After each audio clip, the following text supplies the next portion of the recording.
Stop hurting me, please. Monique's voice cracked as she crouched to pick up the broken crystal tray scattered across the hotel lobby floor.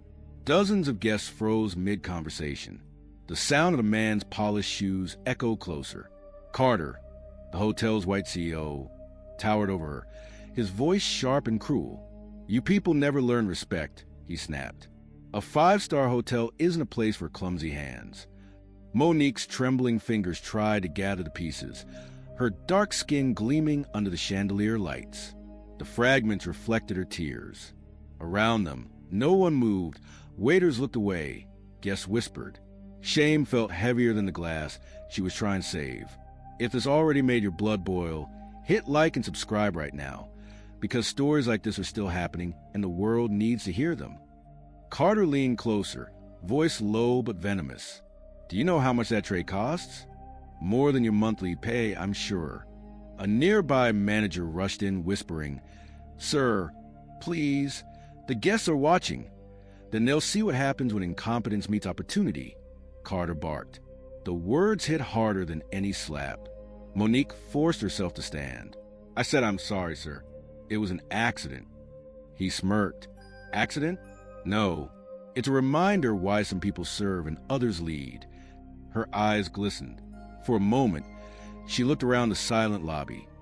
Every uniformed worker's face mirrored her humiliation. She wanted to disappear, but her daughter's face flashed in her mind. The rent, the tuition, the promise she'd made that life would get better. She straightened her back, whispering only to herself, "You will not break me." Unseen in the corner sat a black man in a tailored gray suit, phone resting untouched beside his cup of coffee. Malik had watched the entire exchange without flinching. His calm eyes followed Carter's arrogance and Monique's quiet strength. He didn't know her name yet, but the decision forming behind his steady gaze would change both of their lives forever. The crowd began to disperse, murmuring, pretending nothing had happened. Carter walked away satisfied. Monique gathered the last broken shard, hiding her pain behind a forced professional smile. She didn't know someone had just decided that this humiliation would be the last she'd ever face. The next morning, sunlight crept through the thin curtains of Monique's small apartment. Her alarm buzzed at 5:30 a.m., the same way it had every day for the last 3 years. She moved quietly so her 8-year-old daughter, Nia, could keep sleeping. One look at that tiny face reminded her why she endured everything. Breakfast was simple: half a banana, 1 slice of toast. Rent was due in 5 days, and her paycheck had already vanished into bills. She ironed her uniform carefully, pressing the same white shirt that had seen too many tears. On the bus ride to the hotel, Monique stared out the window, watching the city wake up. People in suits rushed past. Some smiled at their phones. Others sipped coffee in cars that cost more than her yearly wage. She whispered to herself, "One day, baby, one day, we'll have more than survival." At the hotel, no one mentioned what had happened the night before.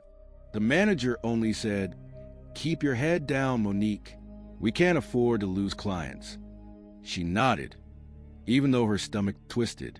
The same words she'd heard before: be quiet, be invisible, be grateful. By noon, she was polishing glasses again, pretending her hands didn't shake when Carter's name appeared on the reservations list. Her co-workers whispered, "He's coming again tonight." Monique smiled faintly, the kind of smile that hit exhaustion. She had been through worse. She had scrubbed the floors of strangers who never looked her in the eye, smiled through insults that stung deeper than bruises, and still gone home to help Nia with homework as if the world was fair. When her shift ended, she lingered by the staff exit, watching the golden hotel lights shimmer across the marble floor. Somewhere inside, hope refused to die. "Maybe I just need to prove myself again," she thought. "Work harder, be better." But deep down, a quiet anger had started to breathe, a part of her that no longer wanted to just survive. And somewhere across the city, the man in the gray suit, Malik, was reviewing a file with her name on it. Dinner rush. The lobby shimmered again under soft gold light, laughter filling the air. Monique adjusted her tray, moving carefully between tables of executives and guests dressed in wealth. But her hands trembled when she saw him, Carter, walking in with 2 white businessmen. The same cruel smirk rested on his face, like it never left. "Ah, look who's still here," he said loudly, catching sight of her uniform. "I thought they'd send you back to cleaning restrooms after last night's little accident." The men laughed, a dry, rehearsed kind of laughter that made Monique's stomach tighten. She forced a polite nod. "Good evening, sir. May I get you something to drink?" Carter leaned back in his chair. "Just make sure you don't spill it this time. We don't want another performance." The words stung, but Monique swallowed them. She served quietly, eyes lowered, while whispers spread through tables. Every second felt longer than a minute. When she turned to walk away, he added, "Funny how people like you always end up serving people like me." Her throat burned. She wanted to speak, but the fear of losing her job chained her tongue. Behind her, the quiet sound of a spoon clinking echoed from the far corner. Malik sat there again, same gray suit, same calm face. Only this time his eyes followed Carter's every move. "Hey!" Carter barked again. "You missed a spot on the table." He pointed to a single drop of water, his tone dripping with mock authority. "Maybe try harder. Or better yet, maybe the hotel should hire someone who actually fits the standard." The laughter from his table grew louder. Monique bent to wipe the spot, hands shaking. Then she heard something that froze her. Carter saying, just loud enough for the room to hear, "That's the problem these days. You give them jobs and they think they're equal." The words sliced through her like a blade. Around her, silence returned, heavy, suffocating. Even the music seemed to stop. She whispered under her breath, "God, give me strength." Malik finally set his cup down.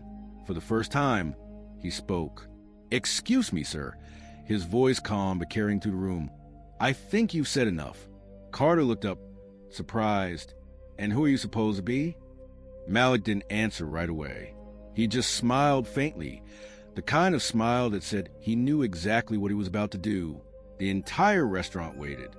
Monique straightened slowly, breath trembling. She didn't know it yet, but this moment, this small interruption, was the beginning of everything changing. If this happened right in front of you, what would you do? Tell me in the comments. I read every one. And if you want justice as much as I do, hit subscribe. Malik stood, napkin folding silently in his hand. The room seemed to shrink around him. Calm, deliberate, he walked toward Carter's table. Each step sounded like a countdown. Carter chuckled, pretending amusement. "You look like someone lost their seat. This is a private conversation, friend." Malik's tone stayed level. "Then keep it civil. The way you're speaking to her doesn't belong anywhere, private or public." The crowd went still. A waiter froze mid-pour. Monique's heart pounded. Carter leaned forward, irritation sharpening his voice. "You think you can lecture me in my own hotel?" Malik met his gaze without blinking. "That's the interesting part, Mr. Carter. It's not your hotel anymore." Confusion flashed across Carter's face. "What are you talking about?" Malik took a small black folder from his jacket and placed it on the table. "Read it. Silva Capital acquired this property 2 weeks ago. I'm the new regional director. I came unannounced to see how leadership treated its staff. Congratulations, you just failed your own ethics tests." Gasps rippled across the room. The color drained from Carter's cheeks. You're lying." "Am I?" Malik opened his phone, showing an email on the screen. The header glowed with the hotel group's logo and his signature underneath. The papers were finalized yesterday. "You'll find your name removed from the board by morning." Monique's hand went to her mouth, her eyes filled with disbelief. Carter's voice cracked. "You set me up." "No," Malik replied. "You set yourself up the moment you decided a uniform meant inferiority." Silence. The only sound was a faint hum of the lobby air vents. Malik turned toward the guests watching. For those wondering, this woman didn't spill a drink. She spilled truth. And I intend to make sure no employee here ever fears humiliation again. He looked at Monique directly. "What's your name?" "Monique, sir." "Monique," he said gently. "You've carried yourself with grace under abuse. That's leadership, something money can't buy." Carter stood, trembling, words stumbling out. You can't just walk in and... Malik cut him off quietly. You've walked over enough people already. Tonight, it ends. Monique's tears finally escaped, not from pain, but from a flicker of relief she hadn't felt in years. Carter's smirk disappeared the second a woman in a dark blazer walked in, carrying a slim briefcase. Right on time, Malik said quietly, "Everyone, this is Ms. Daniels, head of Silver Capital's legal division." The guests exchanged glances. Carter's two colleagues shifted uncomfortably. "What's the meaning of this?" Carter demanded. Ms. Daniels opened her briefcase and calmly spread a few documents across the table. "Public record, Mr. Carter. You've been under investigation for multiple labor violations and discrimination complaints for over a year. We simply compiled them into one file." Carter laughed nervously. "Those were dismissed. My lawyers handled everything." Malik shook his head. "They were silenced, not dismissed. You paid settlements to avoid publicity. Unfortunately for you, I don't settle with bullies." He turned to the guests, his voice low but powerful. "You've all watched him humiliate a woman in public. Now you'll see why that arrogance runs deep. MS." Daniels began reading aloud. 16 black employees terminated without cause in the last 9 months. 3 internal complaints ignored. 1 female worker, verbally assaulted by this man, later found a note on her locker saying, "Stay in your lane." The lobby fell silent. Carter's face turned red, then pale. "This is defamation," he shouted. "You can't. Defamation?" Malik interrupted. "Truth isn't defamation, Carter. And truth is exactly what the city is about to see." He tapped his phone, and within seconds, a video appeared on the lobby screen.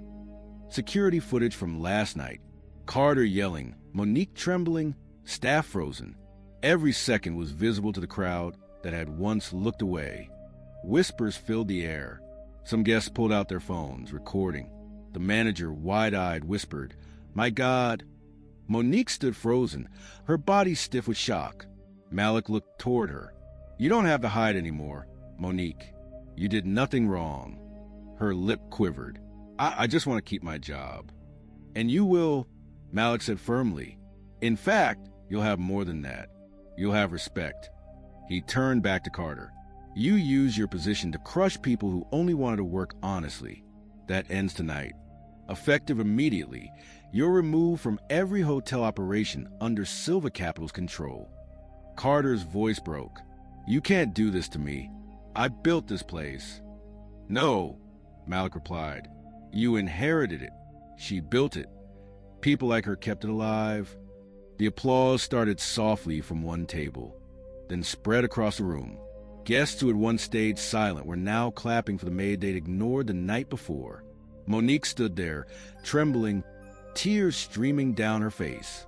For the first time, they weren't from shame. Malik walked closer, lowering his tone so only she could hear.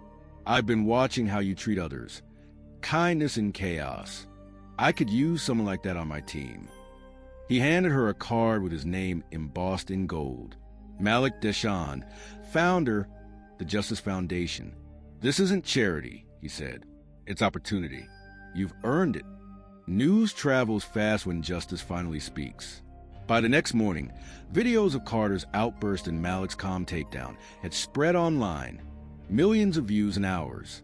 The headline read, "Racist CEO exposed by secret millionaire in his own hotel." Carter tried to release a statement blaming stress and misunderstandings, but the footage told the truth better than words ever could. Board members called an emergency meeting. By noon, he was officially removed from all leadership roles. For the first time in years, Monique walked into work with her head high. The staff who once looked away now greeted her with genuine smiles. The hotel lobby felt lighter, like the air itself carried relief. Malik arrived later that day, papers in hand. "I told you last night," he said, smiling softly, "you'd have more than just a job."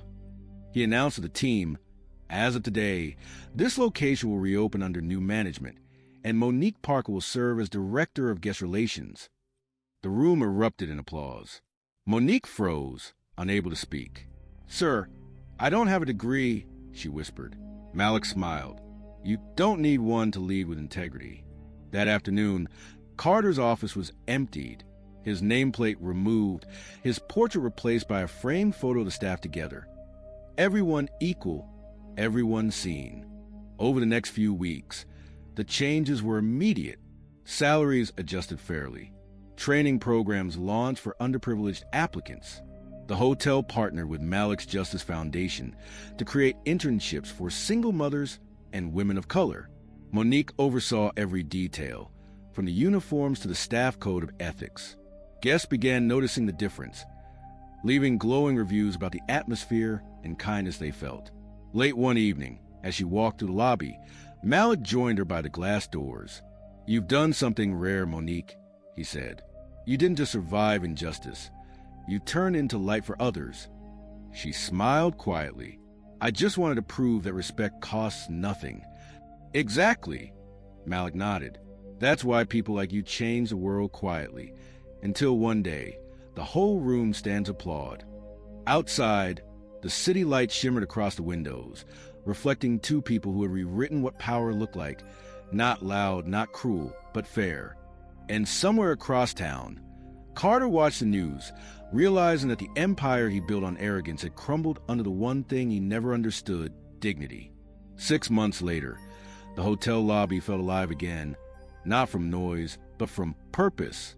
Guests smiled at the staff, and every worker walked with confidence.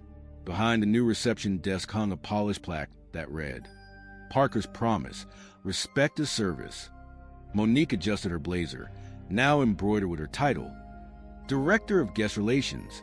Across the lobby, a young trainee spilled a drink and froze in fear. Monique walked over, placed a gentle hand on the girl's shoulder, and said softly, "It's okay. Mistakes don't define you. How you rise after them does." The girl smiled with watery eyes, whispering, "Thank you, MS." Parker, in the corner, Malik watched quietly, pride softening his face. He walked over, hands in his pockets. "You've changed this place, Monique," he said. "They don't just work here anymore, they belong here." She smiled, glancing toward the staircase where her daughter, Nia, was waiting after school. "It wasn't me alone. You gave me a chance when everyone else looked away." Malik shook his head. "You earned every piece of it. I just cleared the path." They stepped outside together, the evening breeze carrying the scent of fresh flowers from the entrance garden. The hotel sign shimmered in gold, Silver Capital, managed by Parker. Monique looked up at it for a long moment. "You know," she said quietly, "for years I prayed just to be seen. Now I realize being seen isn't enough. You have to make sure others are seen too." Malik smiled. "Then you've already understood what real leadership means."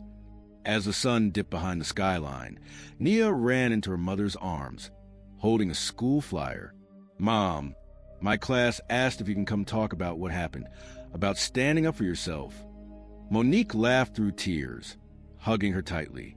"Tell them I'll be there, because no one should ever feel small for doing their best."